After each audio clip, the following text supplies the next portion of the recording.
এক অংশ উপরে থাকবে, আর অর্থাৎ কয়েলের 3 ভাগ থাকে, 3 ভাগের 2 ভাগ নিচে থাকবে, 1 ভাগ উপরে থাকবে।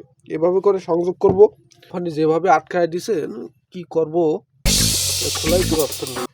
আসসালামু আলাইকুম বন্ধুরা, আরেকটি ভিডিও নিয়ে হাজির হলাম। বসম্যান স্পিকার কয়েলের তার ছিঁড়ে গেছিলো, আমি পুরো খুলে ফেলছিলাম আগে না চেক করে। খোলার পর দেখতে পাচ্ছেন কী অবস্থা।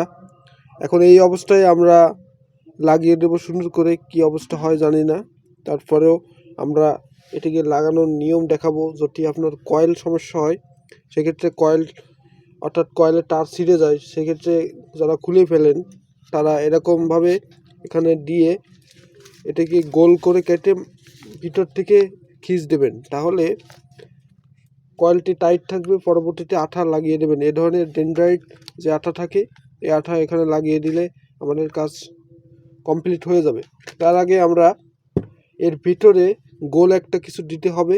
যারা চারিপাশে এই পাশে খিঁচ দেন, এই পাশে খিঁচ দেন, আবার এই সাইডে 4 সাইডে খিঁচ দিয়ে আটকে দেন।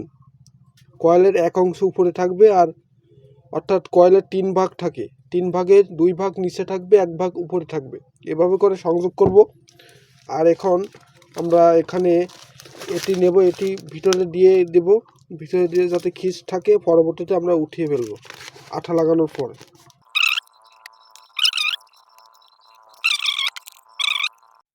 আমরা কয়েলের 2 ভাগের 1 ভাগ উপরে রাখবো। এখানে দেখতে পাচ্ছেন উপরে দেখা যাচ্ছে কিনা জানি না, আমি এখান থেকে একটি ইন্ডিকেটর আছে সেটি দেখে আমি কয়েলটি এক অংশ উপরে রাখছি।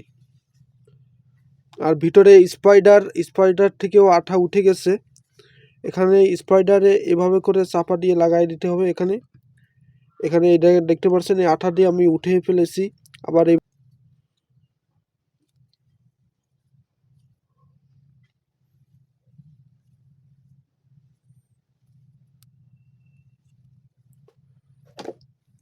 কোম্পানি যেভাবে আটকায় দিছেন কি করব, খোলাই তো রাস্তা না। খোলা লাগলো। ডেনড্রাইট আঠা অনেক শক্ত করে লাগানো ছিল। এই আঠাটি অরিজিনাল আঠা, একটু দেরি হয় লাগাতে, এইগুলো সমস্যা এই আঠার। আমরা এভাবে করে সুপারগুলো এখানে দিব না, অনেকে সুপারগুলো দেয়, এই ক্ষেত্রে কয়েলটি অকার্য হয়ে যায়, পর্দাটি ছিঁড়ে যায়। এই কারণে আমরা ডেনড্রাইট আঠা দিয়ে লাগাবো। একটু কষ্ট করে হলেও একটু ধরে রাখবো। এখানে দীর্ঘক্ষণ ধরে রেখে আমরা আঠাটি সুন্দরভাবে চারিপাশে লাগিয়ে দেব।